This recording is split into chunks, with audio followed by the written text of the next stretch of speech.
Eh bien salut à tous les amis, c'est LissiFoot, on se retrouve aujourd'hui pour une nouvelle vidéo où on va parler du mercato parfait pour le PSG. Bien sûr on va parler du coach parce que le coach est un gros feuilleton en ce moment à Paris puisqu'à l'heure où je parle, enfin alors je tourne cette vidéo, je ne sais pas qui sera le coach du PSG. On va parler des rumeurs d'achat, des rumeurs de vente aussi bien évidemment, et en fin de vidéo je vous dirai selon moi la composition parfaite pour le PSG pour l'année 2022-2023 bien évidemment.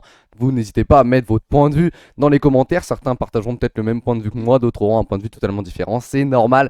La question du mercato, personne n'a réellement raison, hein. Ça, on va dire qu'on a la réponse en fin de saison. Donc c'est sûr que voilà, on n'aura peut-être pas les mêmes points de vue. C'est pour ça que je compte sur vous pour mettre ça en commentaire. Les amis, on est parti pour la vidéo. On est du coup directement parti avec les rumeurs d'achat. Bien évidemment, j'ai essayé de tout vous mettre, mais peut-être que j'en ai oublié. Si c'est le cas, bien sûr, mettez-moi en commentaire. Mais normalement, j'ai toutes les rumeurs. Déjà, on va commencer par un achat qui a déjà été concrétisé. C'est Nuno Mendes pour 38 millions, je crois. Il était en prêt et le PSG l'a acheté. Ça, c'est une très bonne nouvelle pour le PSG, hein. On en reparlera dans la compo idéale. Mais voilà, Nuno Mendes, c'est un achat qui a été donc officialisé. Et ensuite, il y a plein de rumeurs. Bien évidemment, le coach, Christophe Galtier. À l'heure où je vous parle, c'est pas officiel, mais ça l'est pratiquement. En tout cas, Galtier qui devrait coacher le PSG. On en reparlera ça aussi dans la suite de la vidéo.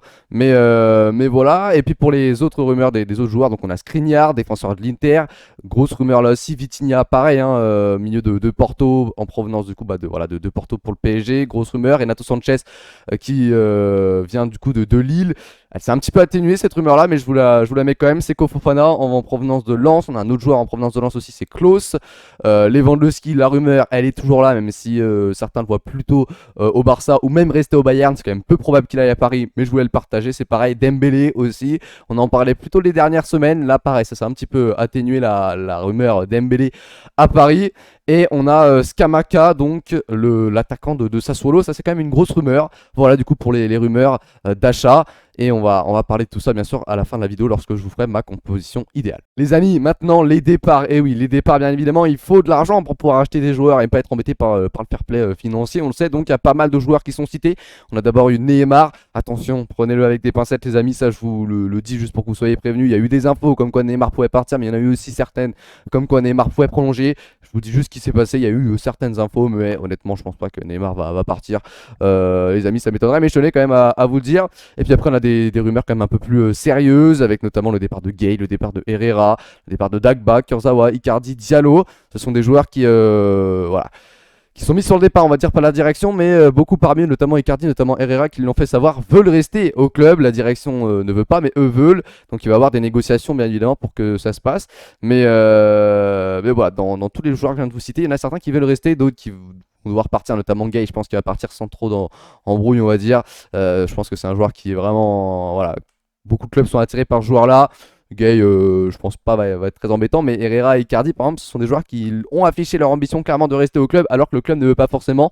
Et puis on a deux autres joueurs, bien sûr, Di Maria, on sait qu'il ne sera plus au PSG l'année prochaine, il va être vendu au Barça ou à la Juve. Et on a Boulka aussi, troisième gardien du PSG, qui a été vendu à Nice. Il était prêté à Nice, il a d'ailleurs éliminé le PSG en Coupe de France, et il a été vendu pour 2 millions d'euros. Voilà, du coup les amis, pour les départs. Et bien sûr les amis, voilà, idéalement, hein, c'est quand même le titre de la vidéo, idéalement, sur tous les joueurs que je viens de vous citer, bah voilà, tous les départs, à part Gay, ou je sais pas, je pense qu'il pouvait vraiment apporter quelque chose. Sinon, le reste, c'est vrai que voilà, pourquoi pas avoir des départs pour amener de l'argent, bien évidemment, à Paris. Donc après, pouvoir racheter, ce serait bien évidemment une bonne chose. Donc tous les départs, à part Gay. Il faudrait que le PSG arrive à les boucler. Passons maintenant du coup à la composition du PSG. Alors j'en ai fait deux. On va commencer avec la première. On sait que Luis Campos veut un 3-5-2. En tout cas, c'est ce qu'on a entendu. Moi, j'ai un peu modifié ça. C'est plutôt un 3-4-3, 3-4-2-1 que j'ai aligné du coup pour cette première compo. Donc dans ce qui serait en tout cas selon moi la meilleure compo. Dans les buts, soit Donnarumma, soit Navas. Là, le choix est dur. Même si voilà, sûr que Donnarumma à l'Euro, faut mettre Donnarumma. Mais le problème, c'est qu'il est en manque de confiance, on va dire, avec le PSG, en tout cas sur cette saison-là. Mais si c'est un Donnarumma à son meilleur niveau, on met Donnarumma dans les buts. En défense, donc trois défenseurs avec Kimpembe, Marquinhos et Skriniar que j'ai mis en défense. Là, il y a Ramos. Franchement, je sais pas. Alors, Ramos à la place de Kimpembe, ça c'est à voir. Mais moi, je sais pas pourquoi Kimpembe, je trouve que voilà, je préférais peut-être à Ramos. Bon, non, c'est un peu compliqué à dire, mais bon, j'ai mis Kimpembe, mais voilà, sachez-le, Ramos, Kimpembe, ce sont deux très grands joueurs. Donc soit l'un soit l'autre, c'est aussi important d'avoir un autre défenseur pour faire tourner ou alors en cas de blessure. Mais voilà, les deux pourraient tourner. Voilà du coup pour la défense, bien sûr, un Skriniar, c'est une rumeur, peut-être pas qu'il ira à Paris, mais c'est la meilleure compo, hein, c'est le principe. Au milieu, les amis, donc dans les 4 milieux, donc sur les côtés, Hakimi et Mendes qui auront le rôle de piston. Ça a mis un accent hein, sur le E, je sais pas pourquoi, mais sur le E de Mendes. Et voilà, rôle de piston du coup pour Hakimi et Mendes. Je pense que là, il n'y a rien à changer. Là aussi, Jonathan Klaus, ce serait un remplaçant de luxe qui jouera, j'en sais rien, moi, avant les matchs de Ligue des Champions, par exemple, ou en Ligue des Champions si vraiment il s'impose. Mais là aussi, Klaus sera peut-être pas titulaire en tout cas dès le début, après à voir s'il s'impose. Mais ça peut vraiment être un remplaçant, vraiment un énorme remplaçant pour combler un petit peu des fois, voilà, si jamais il y a des blessures ou des choses comme ça aussi. Au milieu, j'ai mis Verratti et Vitinha. Verratti qui aura le rôle un petit peu de numéro 6, Vitinha un peu plus numéro 8 peut-être. Mais voilà, Vitinha c'est un joueur que je connais pas vraiment, je connais pas beaucoup, mais voilà, je sais qu'il évolue dans ce poste-là. On l'a aussi vu, enfin je l'ai vu avec la sélection du Portugal, donc je le mets là. Mais un joueur que je connais mieux, c'est Seko Fofana, on en a parlé, qui pourrait très bien aussi être à la place de Vitinha. Celui-là, je connais quand même mieux Fofana, puisqu'on l'a vu évoluer avec Lens aussi. Donc Seko Fofana, pourquoi pas aussi au milieu. En attaque donc, dans mes 3 attaquants, là c'est plutôt un 3-4-2-1 qu'un 3-4-3, donc c'est un peu, voilà, c'est Messi et Neymar du coup que j'ai mis sur les ailes, un peu, enfin pas forcément sur les ailes, mais voilà, vous voyez comment ils jouent comme ça du coup dans ce 3-4-2-1, c'est pour ça que c'est plus un 3-4-2-1 qu'un 3-4-3. Ils joueront pas forcément sur les ailes, mais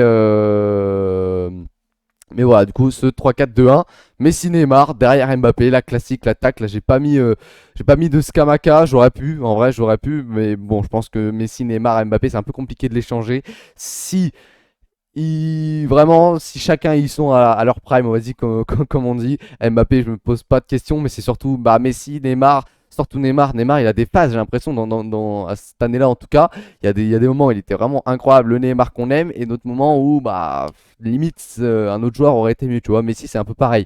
Il a eu un peu du mal avec Paris, mais si ces deux joueurs-là sont même pas à leur meilleur niveau, mais déjà à un niveau qui leur correspond déjà un peu mieux, je pense que la composition que vous avez là, elle est quand même enfin pour moi c'est la meilleure, hein, c'est le principe de la vidéo, mais bien sûr je veux votre avis dans les commentaires. On va passer du coup à la deuxième composition. La deuxième compo du coup maintenant les amis, alors il y a eu j'ai fait quelques modifications, une deuxième compo notamment au niveau du schéma de jeu, c'était un 3-4-2-1 du coup que je viens de vous présenter. Là ça va être un classique, un 4-3-3, dans les buts c'est toujours pareil, soit Donnarumma soit Navas, plutôt Donnarumma quand même. En défense il n'y a pas grand chose qui change, bon maintenant c'est une défense à 4, donc il n'y a pas 3 défenseurs, ce qui fait que j'ai mis Ramos, Skriniar en défense, mais là pareil, Marquinhos, Kimpembe, même si pour moi, ma défense type, ce serait quand même Marquinhos, Skriniar, ça peut être intéressant. Là, je vous ai mis Ramos, voilà, pour vous montrer qu'il est là quand même, Sergio Ramos. Les deux latéraux, c'est toujours pareil, hein. Hakimi Mendes, je pense que là, il n'y a pas de débat. Klose peut peut-être s'imposer, on ne sait pas, mais à l'heure où on se parle vraiment, Hakimi Mendes, il y a pas de débat, je pense. Au milieu de terrain, donc là, j'ai mis un milieu à 3 avec donc deux numéro 8, un numéro 6 plutôt, avec Verratti donc en numéro 6 et Fofana et Vitinha en 8. Deux grosses rumeurs quand même, c'est pour ça que je voulais vous présenter notamment ce 4-3-3. Ça peut vraiment être un milieu très solide. Voilà, du coup, ce milieu-là. Et puis en attaque, Messi, Neymar, Mbappé ou Scamacca, du coup, ça dépend. Même si, voilà, Scamacca, je vous l'ai mis là aussi, ça peut être un remplaçant de luxe aussi, ça peut être un joueur qui peut aussi, bon, peut-être pas s'imposer à la place de Mbappé, même si c'est toujours possible, mais en tout cas, devenir un joueur aussi très important pour le PSG. C'est pour ça que je voulais présenter aussi. Il n'y a pas trop de. Alors, oui, il y avait aussi une rumeur au milieu de terrain avec De Jong. Je sais pas, enfin, j'ai entendu cette rumeur-là, mais bon, je vous l'ai pas mis parce que je suis pas bien sûr hein, cette rumeur. Donc, au milieu de terrain, pourquoi pas De Jong aussi. Et puis après, en attaque, il n'y a pas trop de rumeurs ou de d'ailiers qui pourraient arriver à Paris. Mais en tout cas, voilà pour le 4-3-3. C'est donc la fin les amis de cette vidéo, j'espère que la vidéo vous aura plu, vous serez sûrement pas d'accord avec moi, peut-être que certains le seront, peut-être pas. Si vous n'êtes pas d'accord, c'est absolument normal hein, les amis, mettez-moi tout ça en commentaire, on a tous des avis différents, surtout voilà, lorsque là je vous fais une compo type, ça se trouve il y a un joueur que vous voulez pas, bref, mettez-le moi dans les commentaires, mettez-moi tout ce que vous avez à mettre bien évidemment, comme ça voilà, peut-être qu'il y a aussi des rumeurs que j'ai oubliées, hein, je sais pas. En tout cas, je veux connaître votre avis du coup dans les commentaires. N'hésitez pas à lâcher un petit like si jamais la vidéo vous a plu aussi, à vous abonner à la chaîne. Et puis je vous dis à bientôt pour de nouveaux lives, puisque le principe de la chaîne c'est les lives. Hein, on commente les matchs en direct, notamment avec le PSG. J'espère que la vidéo vous a plu les gars, c'était Alice Foot. Je vous dis à bientôt.